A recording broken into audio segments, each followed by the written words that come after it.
오늘 새벽 주님의 은혜와 평안이 여러분과 함께하길 바라봅니다. 사랑과 용서의 주님께서 오늘도 여러분과 함께해 주실 것입니다. 오늘 새벽 우리에게 주시는 하나님의 말씀은 에스라 10장 2절부터 5절까지 말씀입니다. 거룩하신 하나님의 말씀입니다.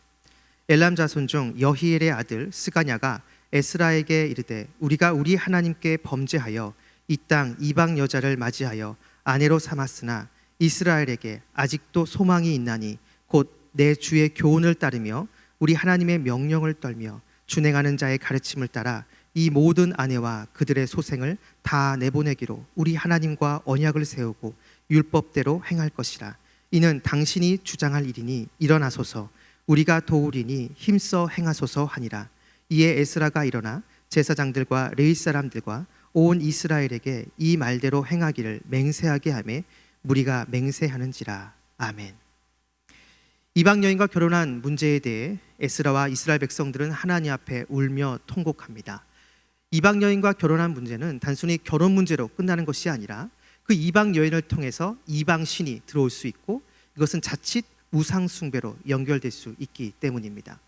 과거 북이스라엘과 남유다가 하나님의 심판을 받아 멸망한 것도 바로 그들이 우상 숭배를 했기 때문이죠. 바로 이런 이유로 에스라와 이스라엘 백성들은 자신들의 죄를 고백하며 지금 하나님 앞에 애통하고 통곡하고 있습니다.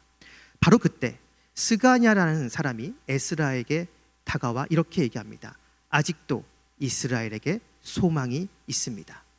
이렇게 말하면서 이방 여인과 결혼한 사람들이 이방 여인과 그 소생을 다 내보낼 것이다 라고 이렇게 말합니다. 바로 이 말에 힘을 얻은 에스라는 일어나 온 이스라엘 사람들과 맹세하고 이 일을 행하게 됩니다. 우리는 오늘 본문에서 회개의 참 모습을 보게 됩니다. 이방 여인과 결혼한 그 죄에 대해 깨닫고 하나님 앞에 애통하고 통곡하는 것에서 끝나는 것이 아니라 잘못된 것을 바로 잡으려고 하는 삶의 변화, 돌이킴이 따라와야 한다라는 것이죠.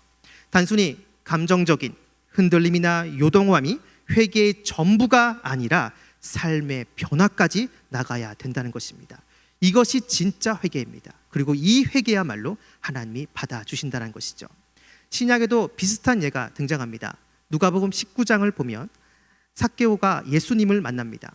세리장인 삭개오가 어느 날 자신의 고향인 여리고에 예수님이 찾아오신다는 소식을 듣고 예수님을 만나기 위해 돌 무화과 나무 위로 올라갑니다. 그 모습을 본 예수님이 삭개오를 부르시고 그의 집에 유하겠다라고 말씀하시죠. 바로 이 말을 들은 삭개오의 반응은 이렇습니다. 누가복음 19장 8절을 보면 삭개오가 서서 주께 여짜오되 주여 보시옵소서 내 소유의 절반을 가난한 자들에게 주겠사오며 만일 누구의 것을 속여 빼앗은 일이 있으면 내 갑절이나 갚겠나이다. 아멘.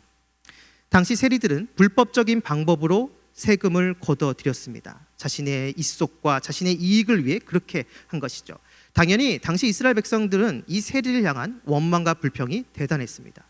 이런 상황에서 삭개오는 자신의 소유 절반을 가난한 자들에게 나눠주고 지금까지 사람을 속여서 세금을 걷어들이는 일이 있다면 4배로 다시 갚겠다라고 이렇게 말을 한 것입니다. 이것은 지나간 자신의 잘못된 삶에서 완전히 돌이킨 새로운 삶을 살겠다는 고백입니다. 바로 이 고백을 들은 예수님께서는 이렇게 말씀하십니다. 오늘 구원이 이 집에 이르렀으니 이 사람도 아브라함의 자손이름이로다.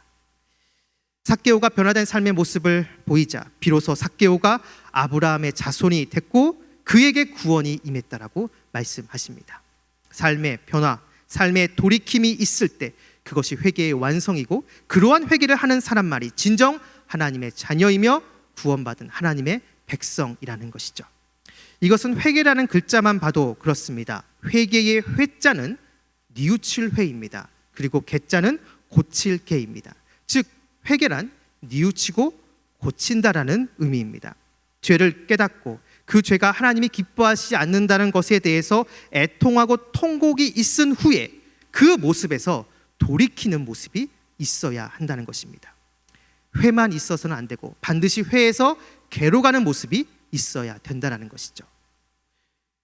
죄를 저지르는 장소에 가는 죄악을 저질렀다고 한다면 하나님 앞에 철저하게 애통하고 통곡한 후에 다시는 그 장소에 가서는 안 됩니다. 내가 보지 말아야 될 것을 보는 그 죄를 범했다면 하나님 앞에 애통하고 통곡한 후에 다시는 그것을 보지 않도록 그 유혹거리를 치워버려야 된다는 것이죠. 그것이 진짜 회개입니다. 그리고 그 회개야말로 하나님께서 받아주신다라는 것이죠. 오늘 본문의 스가냐는 삶의 변화가 있는 진정한 회개를 할 때 이스라엘에 소망이 있다라고 말을 했습니다. 마찬가지로 연약하고 부족한 우리들이 이 땅을 살아가면서 실수로 죄악 가운데 걸려 넘어졌을 때, 그럼에도 우리의 삶에 희망과 소망이 있는 때는 죄에서 돌이키는 진정한 회개를 할 때입니다. 바로 그 회개를 할 때 하나님께서는 우리의 기도를 들어주시고 하나님의 치유와 회복의 은혜로 역사해 주십니다. 바라기는 오늘 하루 주님이 기뻐하시지 않는 죄와 싸우되, 끝까지 싸우되 피 흘리기까지 싸우시길 바랍니다.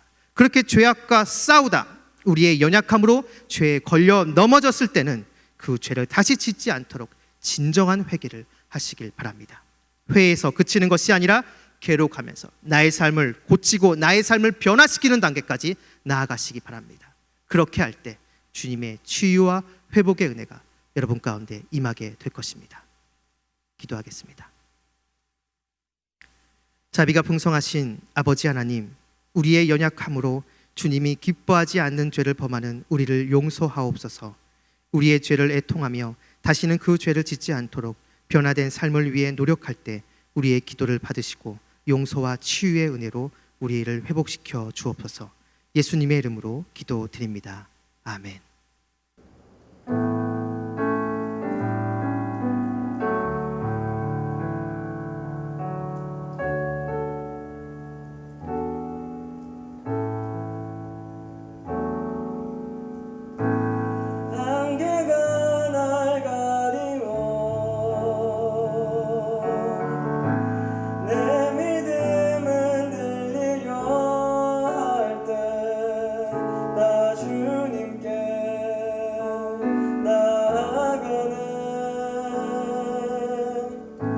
주님은 산 같아서